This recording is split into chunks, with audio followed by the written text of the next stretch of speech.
everyone. Just a brief introduction of myself. I am a PhD candidate at APAC, and I am on the job market this year.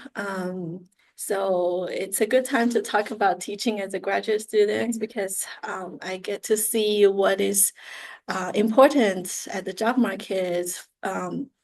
And what can teaching experience factor into the job search. I've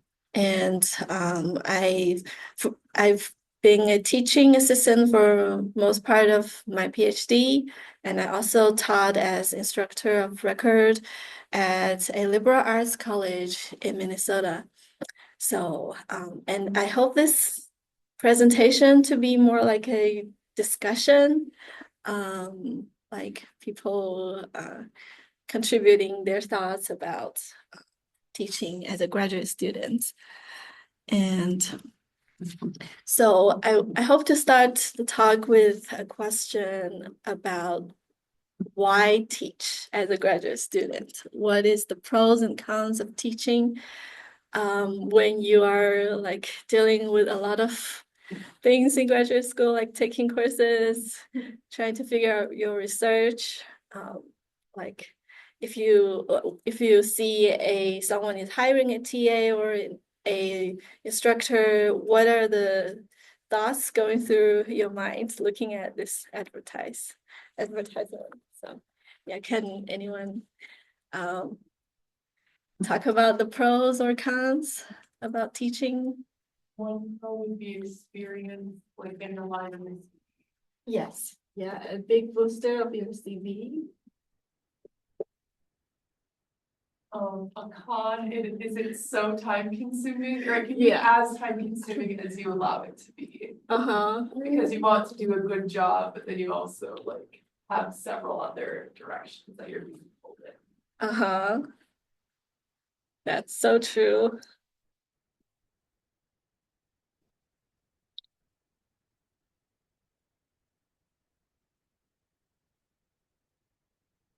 Another con, just in general, is grading. Oh, I don't know if that counts as a con, but I guess it's like my least favorite part. I think a pro can be that you are learning again, because when you have to teach, you have to learn better when you as a student. Yeah, so you're learning. If you are DA in econometrics, I think it's very valuable because you're learning again and So going to the class. Mastery. This is a pro, Yeah. are you saying? Yeah, you're learning. Like I said, it's kind of a drudgery. Yeah. Great, right? Okay. You're feeling bad. What else? Anything else? I think the confidence, I think with grad students, a lot of times we don't have very many opportunities to speak in front of groups. And that's a very repetitive group that you get to speak in front of and just gain confidence in public speaking. Yeah. In presenting in front of large group of people, right?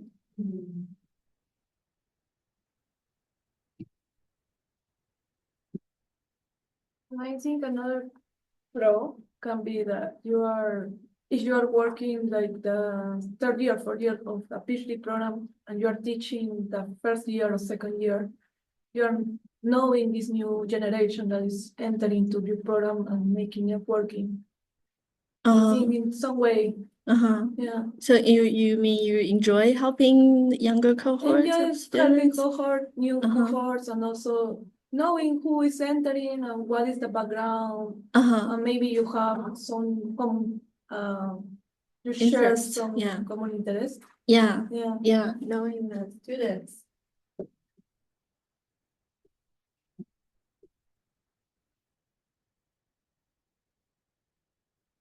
Pro would be just like as a grad student, you're gonna have more mentorship with the teaching than probably as a new faculty member. So like as a grad student, like I'd be like, Terry, I don't know what to do with this problem, or I have this issue, but I would still do that as a faculty member, but having doing it as a grad student and getting some of that. Like a little bit more guidance, I feel like. Yeah, from the instructor. Yeah. Yeah. It's not like it's kind of very formal, but it's very valuable to have this informal mentorship and just having this as a stepping stone. How come that you have less time for research? Less time for research. Yeah, That is that kind of links to Yeah, the first one. Less time for everything else. Yeah. All right. Less time for everything. So thank you very much. I think, yeah, this your answer is already covers a lot of what I'm going to talk about.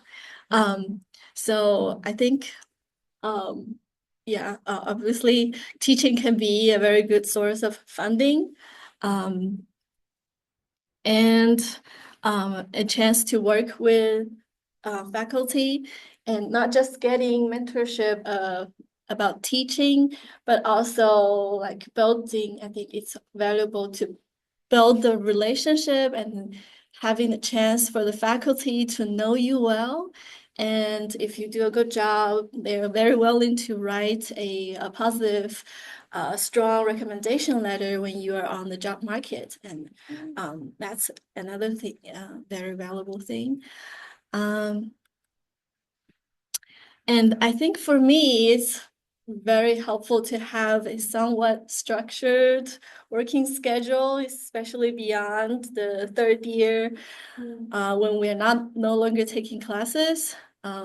Just meeting with people regularly and having a time schedule. It was very helpful for me to navigate my day-to-day activities, because we know doing research can be very isolating, very lonely, and no motivation to go to the office. Yeah. Yeah. And yeah, I totally agree. It's I really liked getting to know the students, both undergraduate students and graduate students, and just learn their life stories, where they're from, what their interests are, and feeling this connection with the community. Yeah, Carmen also mentioned it's a learning opportunity for yourself. And yeah, and having a teaching experience with a portfolio of teaching statements and teaching evaluations, you will be more ready for the job market. And it's also helpful to have, I think that's kind of related to the mentorship, to have some discussion with the instructor about how to design the course, how to deal with potential issues that comes up along the semester. And yeah, time is a large commitment in teaching, and like if you're not careful, teaching can consume all of your time. And the opportunity cost is also a continued research assistant job. And a lot of times, research assistant is a nice opportunity because it comes with perks. Like, for example, you can co-author with the supervisor, and you will have more flexibility. Maybe there's not much job to do in 1 week, and you can just relax and focus on your own research.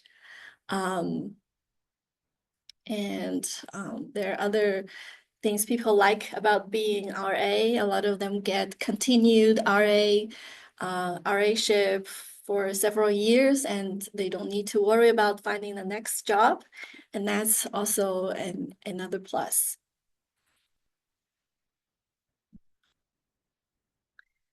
And I think teaching not only takes time, but also patience. dealing with grading and students emailing you about can I have an extension for this? Like can I have an exception for another thing? And just in general, trying to be patient in answering the questions about the homework. Yeah, I think it takes a lot of patience. And another risk is that um, the teaching evaluation is sometimes out of your hands. So even though you work hard, you may not get great teaching evaluation. So there are two things. One thing is your teaching skills grows over time, right?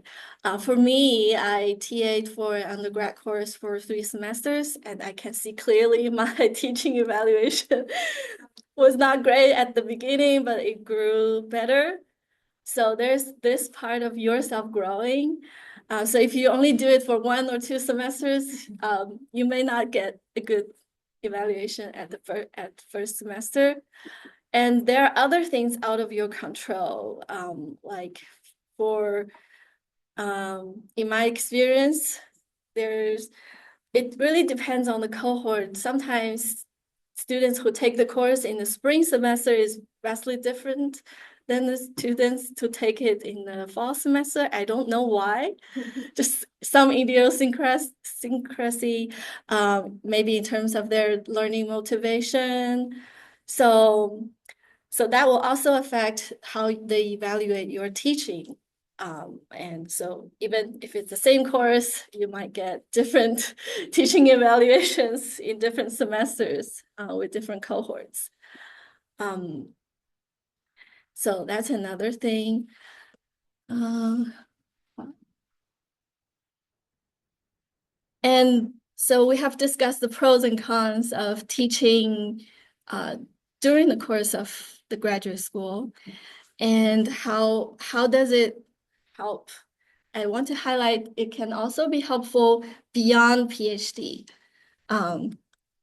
And not just in terms of the job seeking process, but also having a bunch of teaching materials accumulated from your teaching experience can be very valuable when you are in your first years of a tenure track job. So we just had a careers in economics session with Women in Impact group, and a lot of our alumni talked about how challenging it is to juggle with different goals and tasks in their first years. They need to teach, they need to do service, and also keep up with their research, and they need to mentor students. So if you can reduce your course prepping time for teaching, that's a big plus. And if you have worked as a teaching assistant, it means you only need medium preparation for a course that you teach. And if you have already taught the course as the instructor of record, it means minimum preparation. And another thing is having worked with the students, you can learn about the expectations. So you know how to adapt your course design to their expectations. And that can save you a lot of time from dealing with complaints. Like nowadays, students are very vocal and about their needs and demands. So I think it's also especially important for me as an international student. I didn't get education from the system, so I don't know what are the expectations of the students for the instructor and what the instructor are expecting from the students. So having this experience really helps me to like to know where is the boundary of like dealing with special cases like plagiarism, Do you catch the student and take them to and punish them right away, or is there some room for them to correct themselves? And how harsh are you gonna be with grading? Do you like are you the kind of person who are willing to give students a lot of positive feedbacks? So that takes time to explore and understand. And teaching experience can expose you to a lot of job opportunities in liberal arts colleges. And many of them are hidden gems with a lot of with more likelihood for a work-life balance, I believe. And a lot of them can actually have a lot of resource to support your research. And a caveat about that is, I guess they tend to favor hiring people who have lack experience, like they were a student in a liberal arts college, so they know the culture of these colleges, but it's not without exceptions. I've known a lot of people who are working at a liberal arts college and going to public schools throughout their own education. Um, okay.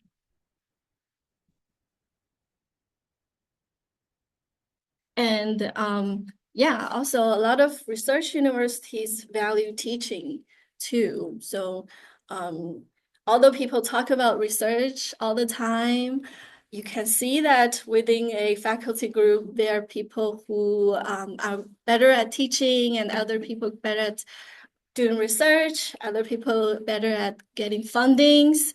So you don't have to restrict yourself to just one type of expectation, like being this research oriented person. If you have strength in teaching, that's a very valuable thing.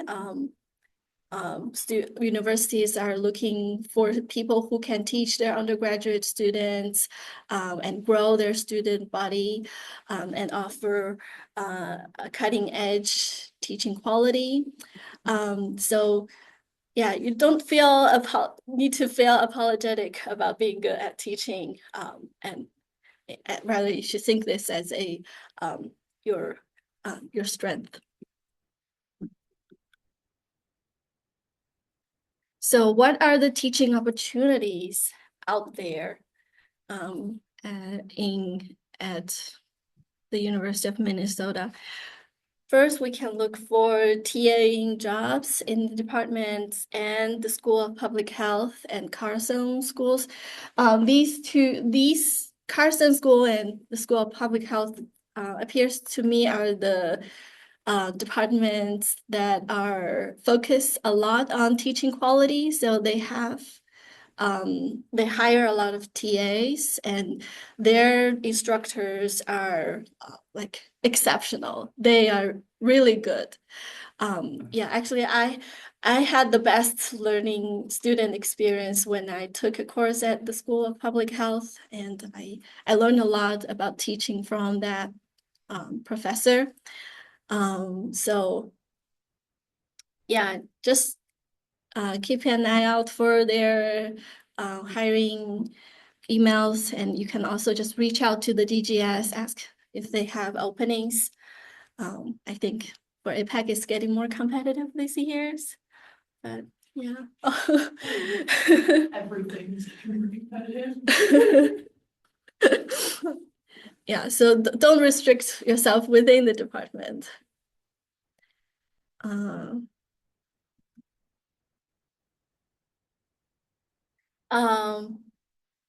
Yeah, and don't restrict yourself to just TAing. You can also look for summer opportunities, teaching a summer course or teaching an Excel course for our first year undergraduate students.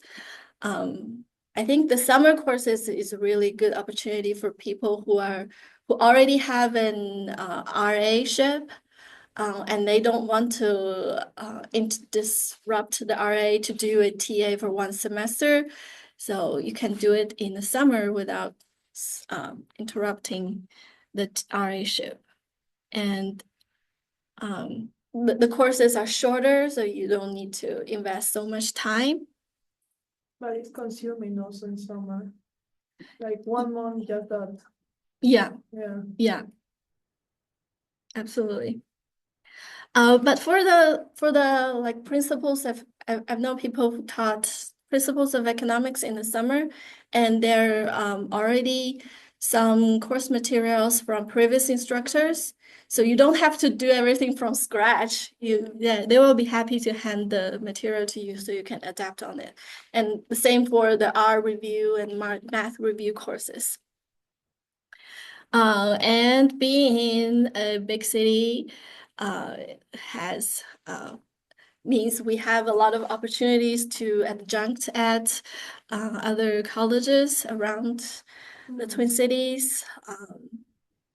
There's McAllister, Carleton, and St. Olaf. They are like very prestigious liberal arts colleges, and they're Hamlin, St. Cade, Augsburg, and St. Thomas, and the list goes on and on. And they're constantly looking for PhD students to teach their undergraduate students. For them, we are like a very affordable person to hire, and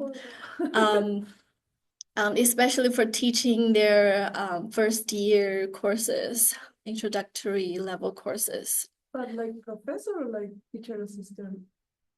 As the instructor of record. Instructor. Yeah. Okay. Speaking of teaching assistant, if you are adjuncting, there may be less chance that you will get a TA from those colleges because they don't have graduate students. And when they hire you, it's in between the semesters, so there's not really enough time to hire a TA for you. So that's something you need to double check with the department head or whoever is hiring you, because having a TA can save you a lot of time. So it's a very big part of your package. And yeah, especially for a large class, usually you're expected to teach a introductory level course with a big class. How is a big class here? Oh, they usually like limit the class size to be around 25, but they might want you to teach more than one section of the course. So I taught principles of economics for 2 sections of students, in total 50 students.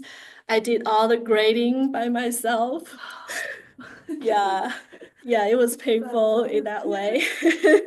So ask if you can have a TA. And we have. But there is also graders, right? Not only there is also this figure of grader that is not TA, but it's just Graders. Yeah, I think in econ department they have like 5 categories. One of them, and the lowest one is the grader, and then comes the. Yeah, that's possible. Yeah, I think different places have their different. Depends on the place. Arrangements. For me, I didn't have a TA, but I have a supplemental instructor, like a person who will hold recitation sessions for the students and answer the questions. But he doesn't grade for me, or he does not report to me. So it's something that those colleges do to give students an opportunity in teaching. And we have a lot of alumni we can contact if you want to work at these colleges. You can contact Amy Dingman from McAllister, and Samantha Chalker, who's the wife of Metin Tucker, she also, I think she's very willing to talk to EPIC students about these teaching opportunities. And Christine West from St. Kate and Ibrahim Keita, he used to post those hiring advertisements from Augsburg. So just send them emails and ask. And if you don't want to teach a whole course or work as a TA for a whole semester, there's still chances that you can show your teaching skills. You can offer to guest lecture 1 or 2 class sessions. I'm sure that our professors are very willing to hand one class, 1 or 2 classes to our graduate students. It just takes some tasks off their list.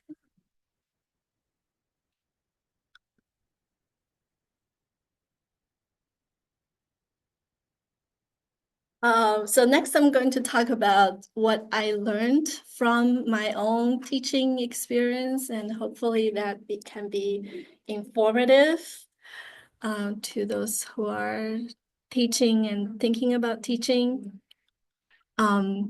I think as a TA, it's really important to build a rapport with the instructor. Every instructor has their own like pace in their teaching, like depending on how many assignments they give throughout the semester, and it's very important to learn about the expectations for grading. Like some instructor would prefer you to give positive feedbacks for every student for each assignment, and others will be just happy if you can finish the grading in time. So so it's very important to learn what they're expecting from the TA. Especially we don't have a general guideline across the university for what TAs should do. How you do that? How you build this rapport with him? You talk with him in the first class to say what is the expectation?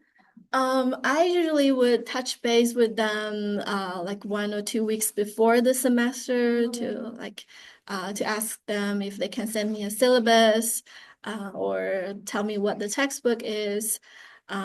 They usually have something from the previous semesters, so you can take a look, and we will have a meeting before the semester to talk about what the TA should do. Sometimes they expect you to design the homework. Other times, other professors have their own assignments prepared with detailed instructions for grading, and that always works the best. Yeah.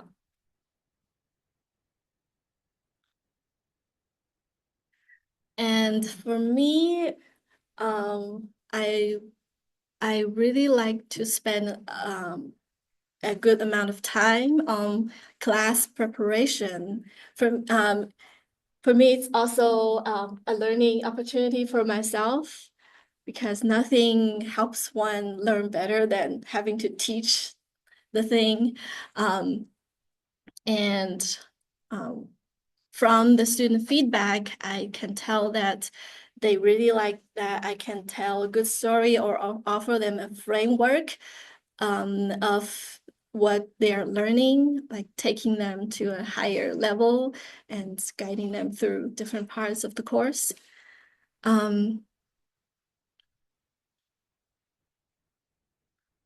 So it sounds very difficult, but if you learn the stuff very well by yourself, then it's actually a very easy thing to do. And when you are the instructor of record, pay really close attention to your syllabus and set the rules and boundaries in the syllabus very clearly. For example, what's the policy for makeup work and exams? What's the policy for late work?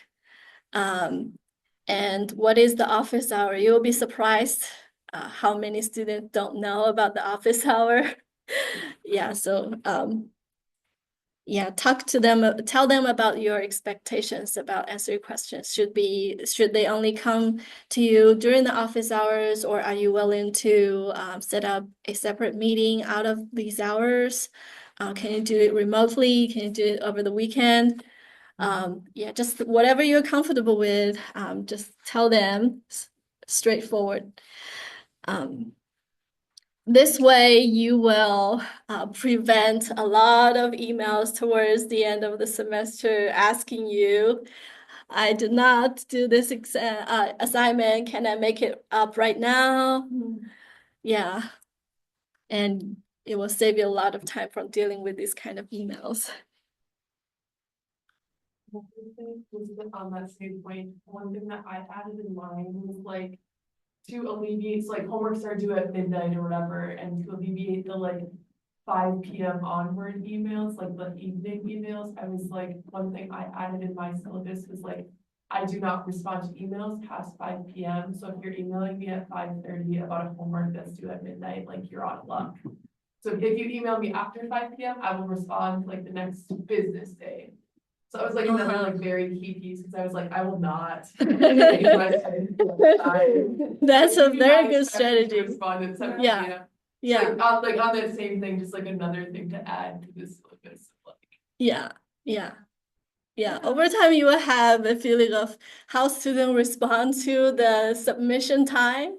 Like I experimented with setting it at midnight versus and setting it at like 10, which is good for their sleep schedule maybe. And yeah, students would, they always work, many of them work until right before the deadline. Yeah, and also it's important to set strategically your office hours.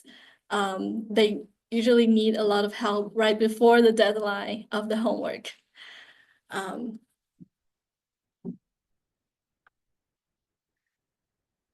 And yeah, I think another thing that students really liked about my teaching is that I use some active learning strategies, or some people call it high impact learning strategies. Nowadays, we're facing I think we already had the paradigm shift from like the instructor just lecturing throughout the course to more student-focused class designs.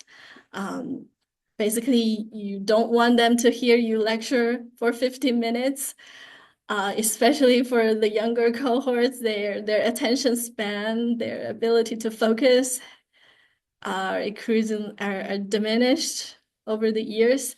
So you want some activities in class for them to be engaged, and or maybe even having opportunity to interact with their classmates. And having this kind of social interaction is really helpful for their brain to be activated and be ready for learning. I feel like students really like class experiments, like playing roles in the class, and they really like team-based learning where they can talk about cross-check their answers for the in-class exercise with their classmates. And I also do a lot of think, pair, share, like students would, I'll give some in-class exercise questions and they'll think about it, and they pair with a classmate to share the answers so they can correct each other, things like that. I'll talk more about how you can learn about these strategies.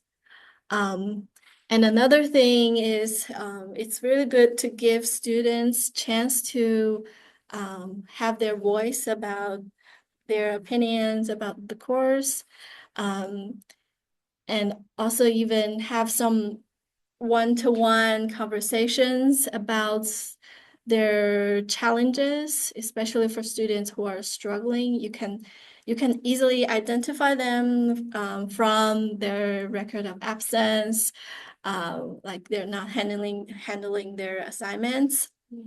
So how do you deal with this kind of situation? At one level, I tried to offer students opportunities to give opinions about the course. With a 1 minute paper, it's optional, it's not graded. It's kind of like a question at the end of the course on the paper, like what you learned from the course. Is there anything that you are still confused about? Just give them these questions frequently and maybe anonymously. Having a midterm evaluation. A lot of universities will have people to their teaching innovation center can help you with that.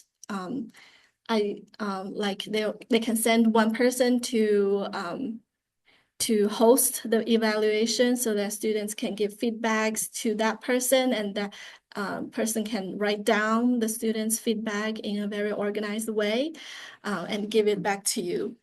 And for students who are not, who stopped being active in the class, I did reach out to them, like just sending an email, like saying, how are you doing? Is there anything I can help with?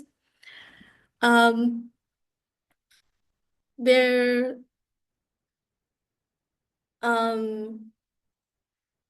okay, so I think many students responded well to my reach out emails. Like some really would like to talk to me about their struggles. When students had a surgery during the semester, they really struggle with, if I didn't reach out, I wouldn't know about it. Like students, they don't, a lot of times they don't talk to professors about their disability or the challenges they're facing. So sometimes it just takes one question for the conversation to start. A lot of times you may not able to really do much to help them or change the situation they're facing because it's out of your control. But just letting the students know about your openness and your stance to help with them is very useful, because when they are more likely to seek your help. For example, if they feel like they're not prepared for the final exam, they will ask you like what things I can do towards the end to like boost their grade. And this is much better than having to fail them at the end of the course and then having them repeal against it.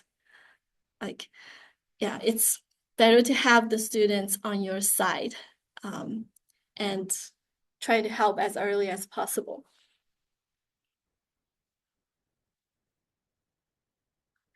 What else? What didn't work well for me?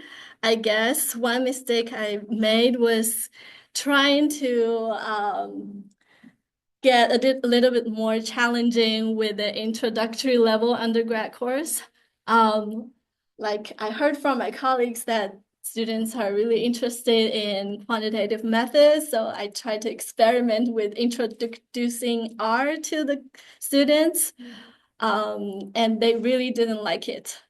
Even though I offered the option to do it in Excel instead, and I offered detailed information, like in R, they essentially only need to click on run. They were just totally confused and they didn't like it. So always err on the easier side, on the more relaxed side when you're designing introductory level undergraduate courses. And another, I guess, it's not really a mistake with immediate consequence, is that figuring out what is appropriate when correcting students, especially in front of the whole class. I don't know, I guess this is perhaps from a cultural difference. Like in China, the professor, the instructor don't need to hesitate in correcting your mistake. But I guess a lot of US students, American students, they are like, they grew up with a lot of encouragement, and so I thought, that's what I thought. So I thought maybe it's not wise to say they're wrong in front of the classmates. So I hesitated in one situation, and my supervisor was observing me in class, and later she said, you need to tell the students when they're wrong. And it's kind of the thing a lot of young professors do. But they will appreciate, students will appreciate when you tell them they're wrong, and so they have the opportunity to learn and correct themselves. But yeah, make sure to do it in a respectful way, of course.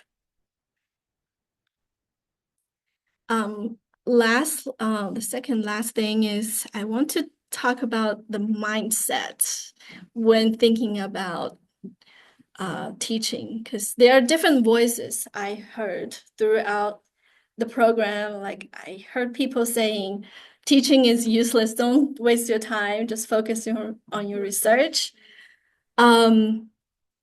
And you can see it from the culture, right? You can feel it from the culture that people value research and people don't talk about teaching. When they talk about it, it's like they're talking about a drudgery or something. But the first thing I want to say is that you can't satisfy every student, no matter how you try. There are always things that I think that's kind of linked to the second point, that are out of your control. Students, they are persons. They out of the class, they are facing a lot of different things. They come from different social backgrounds, and there are so many factors that you cannot influence. So I guess what we can tell us is that we do our best to keep most students happy in the class, but don't be too harsh on yourself if you get 1 or 2 negative comments for the teaching evaluation.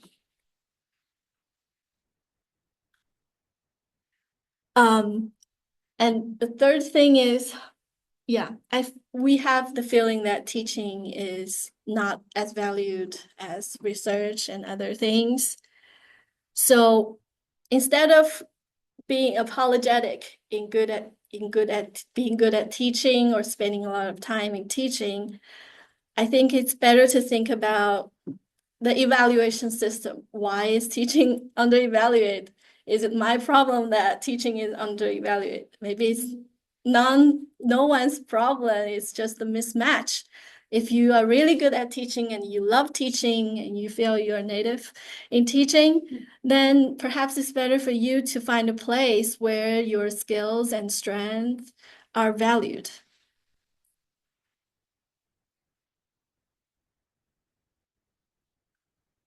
And another thing I want to say is everything pays off. Like, when we are spending a lot of time preparing for the courses, sometimes we can get really anxious, like thinking about maybe I'm not doing well in my research. But I want to say, if that you are trying your best to do a good job, you always learn from what you do. And that knowledge and skill you accumulate through your dedication will finally pay off at some point in your life. Maybe it's not in the short run. Maybe it doesn't contribute to your dissertation, but it will be helpful in when you're at your work, for example. It contributes in another ways, right? Like, I think we mentioned in the beginning that exposing, presenting is no something, isn't a skill that you needed, and teaching help you to build that. Yes. The presenting and be confident about your presenting is Yeah. basically teaching. Yeah. You have to do it for research, so it's Yeah, a lot of these pros of teaching cannot be you cannot quantifiable. quantify it, yeah. It's not reflected in how many publications you Yeah. have. Yeah, but eventually it will be helpful for you to grow as an intellect.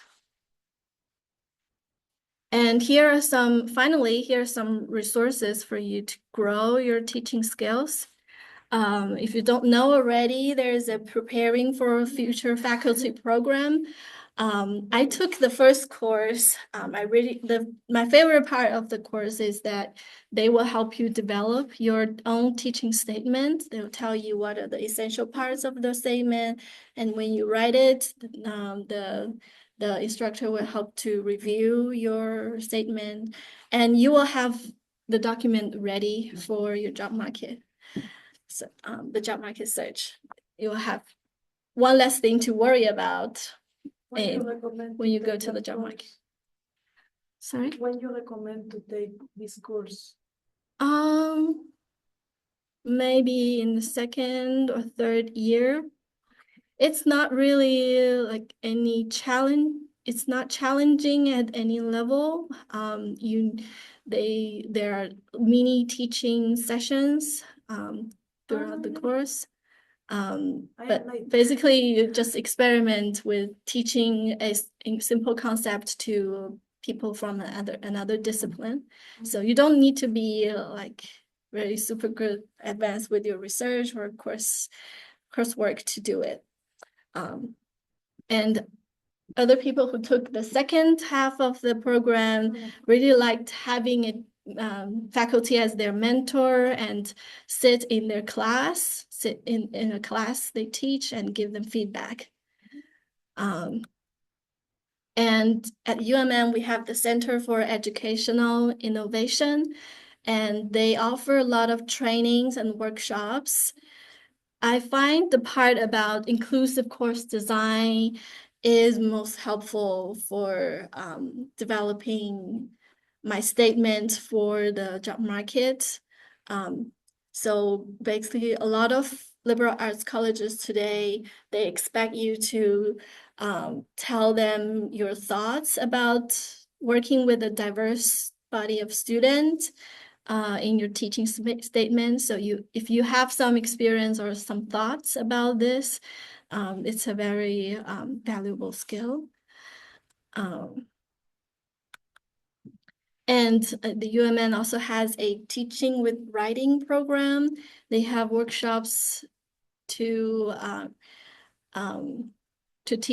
show you how to design questions, assignment questions and instructions so that it's clear to the students. If you have a big project at the end that involves some kind of writing, for example, writing a term paper or some kind of report, they will tell you how you can manage students' progress on that assignment so that they don't wait until the last part of the week of the semester to do everything. So they will tell you the strategies for designing these kind of assignments. And a book I really like is a small book. It's called Makichi's Teaching Tips. It covers a wide variety of topics about teaching, and I find myself reaching out to that book all the time when I'm teaching. So we have 10 minutes left, I guess. And yeah, I'm here for any questions.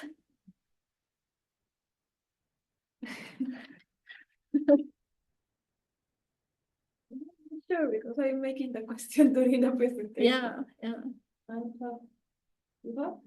I don't really have any questions. How much experience you have? I think that you give us everything. You have a lot of experience because you have a lot of knowledge about the resources that the university have. Yeah, I guess I picked these up from different times. Yeah, that's cool. Yeah, I think most of the time I worked as a teaching assistant except for one semester that I had a baby. Yeah. Yeah, and yeah, I worked as an instructor for one semester. Okay, yeah, makes sense. That yeah, it's a lot of time. Yeah. But you were this because you are from China, right? And in China you have also experience in teaching, or here you start to build your experience as teacher, assistant, or instructor? Uh-huh. I don't have much experience teaching. I worked as a TA for one course in China, I guess. Yeah. But I didn't really teach. I just did the grading. Ah, okay. Uh, So you start here, like a little fresh here. yeah, with no idea that what I can do with teaching is just more like I need this funding for for graduate school. Yeah. But it sort of kind of pushed me to do it and to do it well. Yeah, you have to do it. Like I said, I wasn't very good with undergraduate student at the beginning. I think the graduate students are very generous with their teaching evaluation with me, and they're very they're very kind. And I enjoy working with both. There is another question in the Zoom. Manly make a question. Oh, I don't know if you can see it. where do you suggest to start if you need to teach a completely new course? I think you can start with talking to the person who taught this course before, like asking them for their syllabus, and their thoughts about their success and failures about the course. And most people are very willing to talk about it. So there's one chapter in that book I mentioned about how to design a course from the beginning. Basically, you want to start 1 or 2 months before the semester starts. Like first thing is to have a outline of the course. That's gonna be your syllabus, like for there, how many weeks are there, which chapters you want to cover with the textbook. And then you will figure out what kind of assignments you want to give. Is it one per week, or is it like how many exams do you want to give? And those has to be, the assessment has to be aligned with the learning objectives. So you first figure out the learning objectives and the textbook, what you want the students to achieve. Yeah. At the end of the semester. There are some overarching objectives. And then you think about what assessment can show the students are actually reaching these objectives. And also when you think about assessment, you want it to be adaptable to unexpected situations, like if there's students with disability that they need extra time for an exam, is it possible to accommodate that with your assessment method?